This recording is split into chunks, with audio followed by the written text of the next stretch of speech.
Come on forward and be recognized.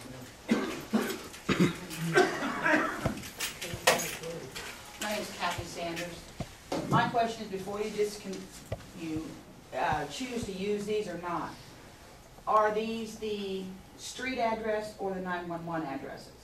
I know for a fact people that have lived here for years are still going by the 911 address, because when we were in our yard, Tri-County Electric couldn't find 2 homes to disconnect because they had one address and people were still using the 911.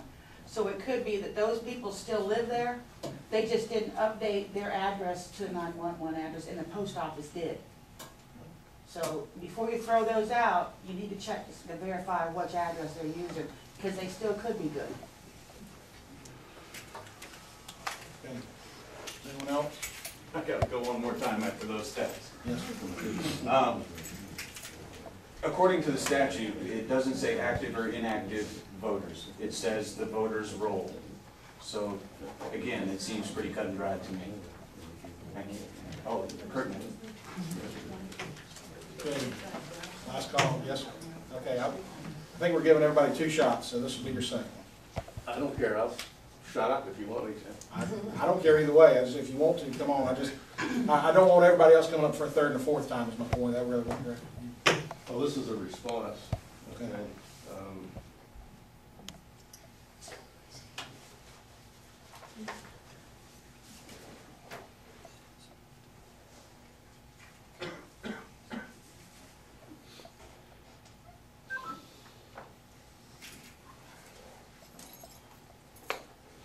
I would, just as a question, which is not going to be answered here, I think it would be interesting if we know how many of these people on the returns actually voted. I mean, to me, I would like to know that. And there was several mentions about addresses and the like. And all I can say is that Goal used the addresses that were supplied by the supervisor of elections from her master roll. So whether people updated them, didn't update them, use another address, I don't know. All I know is we purchased the roll from the supervisor, and those are the addresses that she had for these people. Other than that, I don't know. Anyone else? Okay, so, Mr. Chairman, at this time I'll close the public comment section.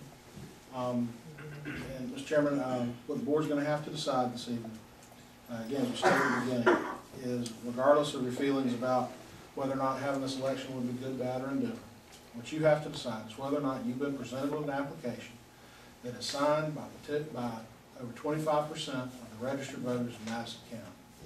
Now, what you've received from the supervisor of election is a certification that does not show that. Now, what has been contested and talked about here this evening is the number of people on the registration rolls. Now, no one has contested that the 2693 figure of the petitions, right? So that, I think you've only got evidence presented to you today that that number is the number of petitions that you received. Now, if you multiply that by 4, that gives 10,772. So the question that this board is going to have to decide is, if the registered number of people registered on the rolls today is 10,772 or less, then 10,772 or more, you would have to have the petition. If it is less than that number, you would not be able to have the election. Does that make sense? Because everybody's agreeing, apparently, or no one's offered any other evidence, that 2693 is the number of petitions you got. Right? Now, what do you have to go to determine that? Well, you've got to determine that based upon the matters that have been presented to you. One thing, though, I would call your attention to is that the supervisor certified the number as of July 30, 2008. And that's the only number that has been presented today as to how many registered electors are here, and that's the starting point for Mr. Ainsmeyer's numbers and everything else. They're deducting or adding to that number. In my opinion, my opinion to this board, I don't think that's the correct date. And I'm going from Attorney General Opinion Number 056-307. It's from 1956. It's an Attorney General opinion concerning these. And specifically, the question was asked concerning the date that you determined the number of electors. And this is their response. I'd like to read it to you. It says, Section 567.01 requires that the Board of County Commissioners order a local option election, and then in quotes, upon the presentation to said board at a regular or special meeting of a written application signed by 1/4 of the registered voters of the county. And that written application was presented at the meeting in November, immediately before Thanksgiving. Okay, and the Attorney General goes on, the determination as to whether the petition has been signed by 1/4 of the registered voters must be made on the basis of the total number of voters registered in the county on the day the presentation of the application is made. It is the validity of the petition on the day it is presented that sets in motion the machinery of the local option election.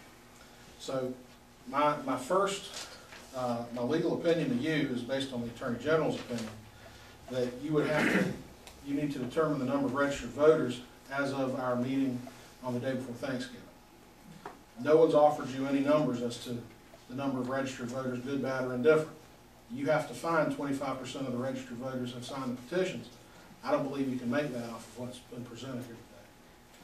Now, that is my legal opinion. That is my advice to you. I'm giving you advice. It is your decision, though. I can't make that decision. It is your decision on whether or not how you wish to interpret that. Should you decide that the July 30 date is the appropriate date, then you would have to determine, based upon what's been presented here, as to whether or not the roll is 10,772 or less. Does that make sense? Now, what you've gotten is you've gotten figures from Mr. Ainsmeyer, and you've gotten different statements, and I don't think I need to comment on that. You guys are sitting here and listening to that as well as I have.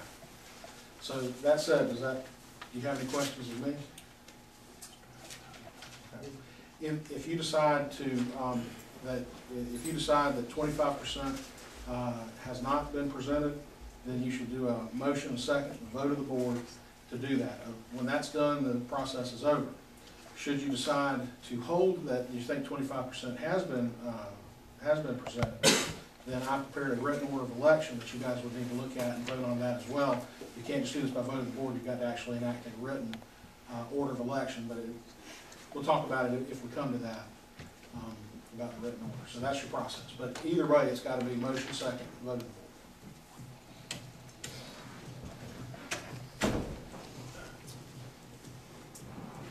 Questions?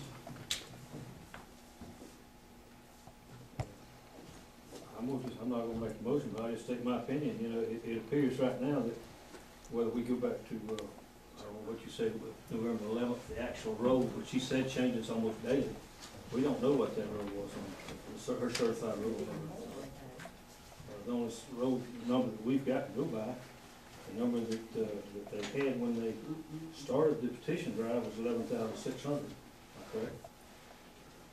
That's what the supervisors told me. Yes, and that's, to me, that's the number that we have to go with, unless the supervisor election can somewhere show me that number should be different. I've seen no evidence yet that she's presented or anyone else that it should be different. Well, I have to agree with you, it's about being fair about the numbers that they have presented to us on both sides.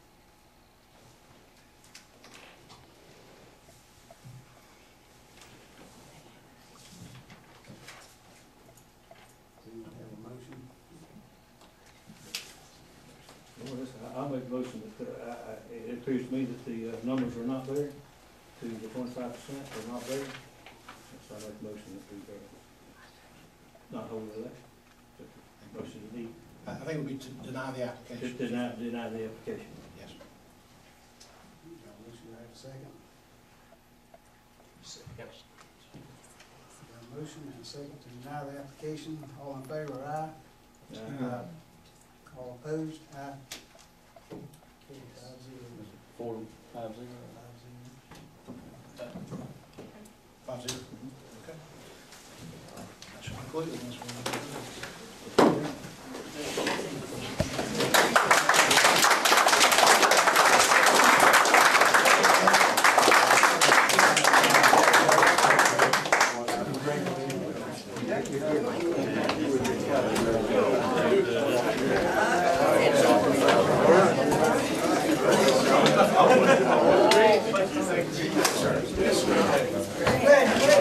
doing a great job. You need to call me. How come nobody's brought up her not doing her job? Yeah, but, yeah.